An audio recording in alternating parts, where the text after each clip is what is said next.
Hi there, this video will be a brief instructional overview on a limit for the topic of linear equations. Linear equations are a wonderful way to connect mathematics with the real world as they can show relationships between two different variables. In the real world, these could be used to show the amount of money someone makes in a certain amount of hours, how fast a child is growing every year, and many more. Before we dive into too many specifics, let me suggest some free online tools that can aid your learning. Graphing calculators can be expensive. If you do not have one, you can use a website called desmos.com. It is an online graphing calculator that is powerful, free, and can display linear equations in a visual manner. There is room for customization as well. This website also works on mobile devices, Chromebooks, and many more. If you are looking for an even more powerful alternative, GeoGebra can be used to make things in 3D, and the website has many pre-built applications you can try. For the sake of this video though, Desmos will be enough. Before we begin, here's a list of the vocabulary that will appear during a unit for linear equations.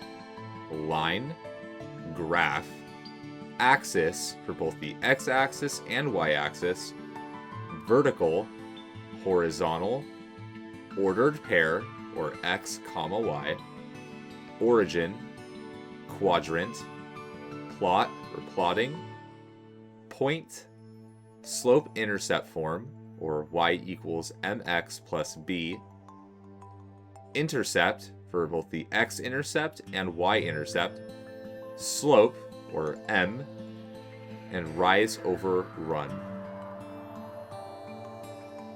To start, we need to ask, what are linear equations?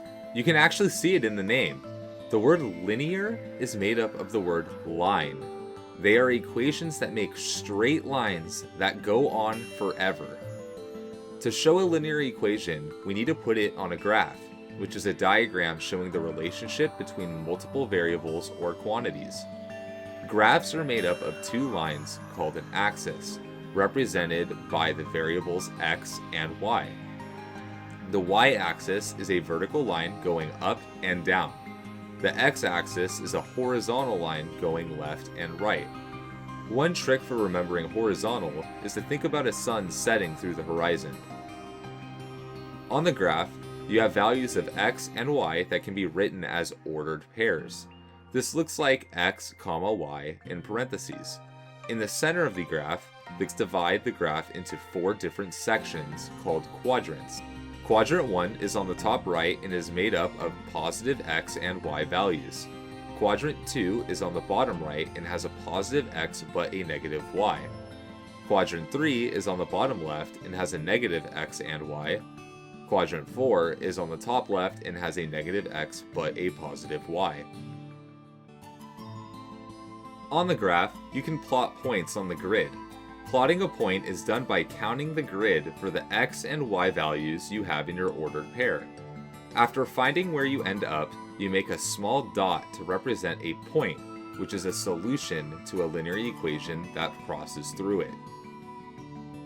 The most common way that a linear equation is written and graphed is when it is in the form of y equals mx plus b, where b is the y-intercept and m is the slope.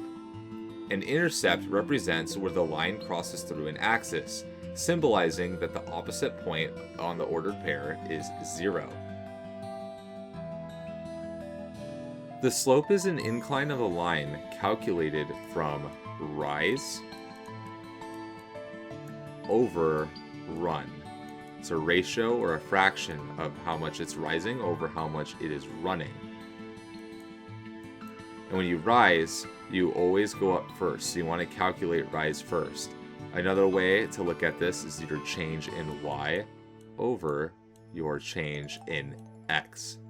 So if we were to find the slope between this point at 0, 2 and this point at 3, 0, which are the y and x intercepts, we need to rise, but since we're rising downwards, that's negative, we rise first, we go -1, and then -2, and then, so we rose -2 over, and then we are running +1, 2, 3. So our slope is negative 2/3. Now if we go back to our slope-intercept form, we can plug in our y-intercept and slope of the graph. So the equation of the line would be y equals negative 2/3 x plus 2. As you go further into learning linear equations, you will learn a few other methods for calculating slope and other forms to write equations in, such as point-slope form and standard form.